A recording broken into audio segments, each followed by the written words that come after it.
So it's been a hard morning this morning. I woke up this morning and started cleaning and turned on Pandora, and you know, that was one of Christopher's songs played at his service. And then my girlfriend sends me the rainbow card because I've decided that rainbows will forever make me think of him, and also the number 2 everywhere I go. So I dusted my house and cried a lot, and people say, you know, this comes in waves, and they're right. Yesterday I had a really good day. Like, I had a peace come over me, just like I posted about me not worrying about him cold out in the rain. You know, like thousands of other moms worry about their, you know, child out there in the rain and doing what they're doing, and is today the day they're going to get the call? Well, you know, I already got that call, and Christopher was out on the streets for so long that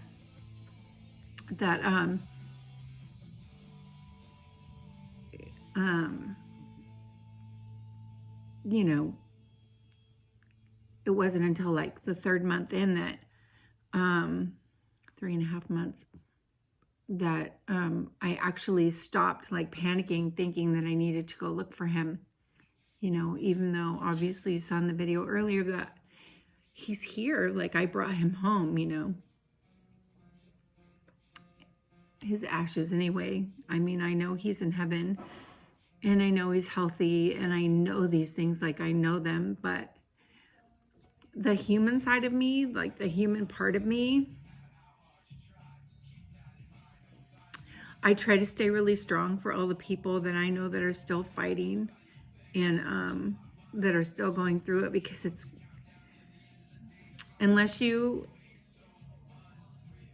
know, then you don't really know. Like, anyways, so today's a rough day. I haven't made a video. I haven't done any of that in a long time, because I didn't really feel like I had anything left to say. Like, and I have so much to say. I have so many emotions to share, and I mean, I've surrounded myself with him, you know, like he's everywhere. Like he's in every section of my house, and everywhere I look, he's there. So sometimes that's super comforting to me, and sometimes I have to find a place where he isn't. And but that only lasts for like a few minutes at a time, and then I have to go back where he is, because I truly get some sort of peace from that. I still have people, you know, sending me pictures and stories and things like that, and I love that. Like, I love hearing the stories, and sometimes it's really hard, and sometimes I don't really let them sink in for a while until I can handle them, but I always remember them, and they mean, you know, the world to me. That Christopher, you know, in his short life, affected a lot of people, and a lot of people really loved him. And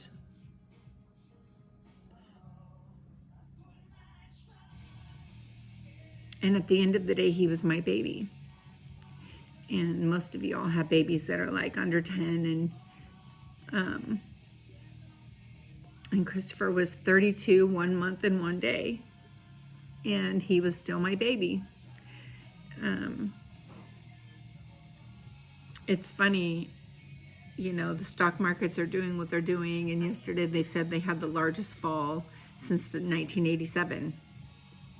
And Christopher's birthday was October 19th, 1987, and that was Black Monday. Biggest stock market, you know, crash, whatever. you know, so he's everywhere. He's all around me. I've decided every time I see anything with a number 2, you know, or a beautiful rainbow, that that's him. I had a really hard day last weekend, and I was staring at his picture, and I could feel him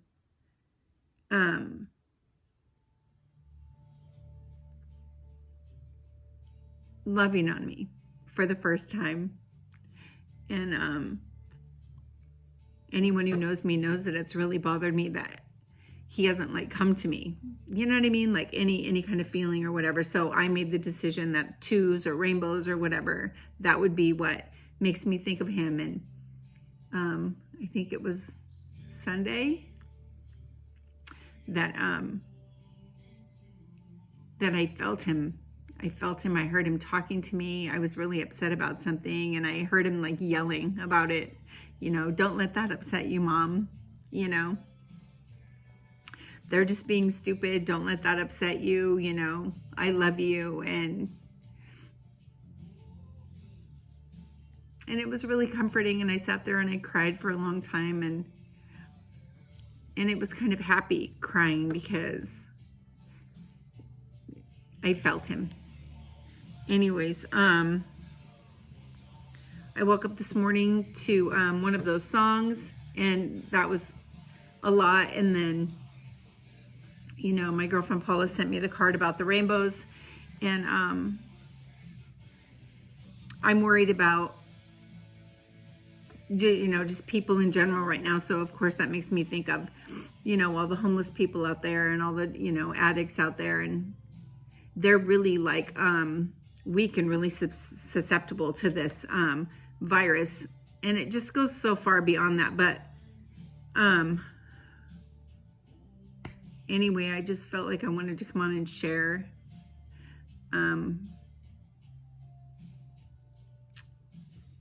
Yeah, like I wish I could share like a lot more with you, but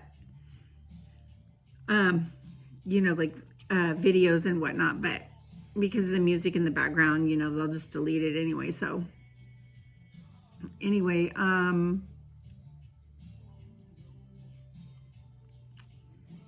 I'd like to say that this gets better, but it really doesn't. It hasn't for me. I know my son is struggling. Sometimes I feel like worse than me, and that breaks my heart. And I can't help him, and that sucks. And so anyway,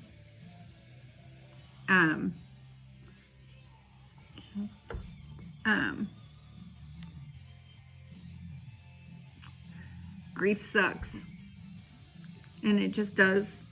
And that's all, I guess. I just wanted to share. Makes me feel better to get it out, to share, to get feedback. I don't do this for, you know, I feel sorry for you or, you know, whatever. I know that one person that you know, everybody watching this, you at least know one person that's an addict of some sort. And so, if you're suffering and you're hurting, you're not alone. Like, this freaking sucks. And, but like I write, if there's breath, there's hope, and don't ever give up. And, if you have an addict and, you know, they're doing things that you don't like, they're going to do things that you don't like, but just make sure that they know that you love them no matter what. You know, you don't enable them, you don't give them money, you don't help them to live their lifestyle, but you do let them know that you love them. And And that when they choose to get better and to get help, then, you know, you don't stop until that you can get them that. I wasn't so lucky, but it happens. People do get better. They get better and they live lives and they have families and they have careers and they get better. And so I hope that your people get better, and learn from me so that they can get better. Anyway, God bless you guys.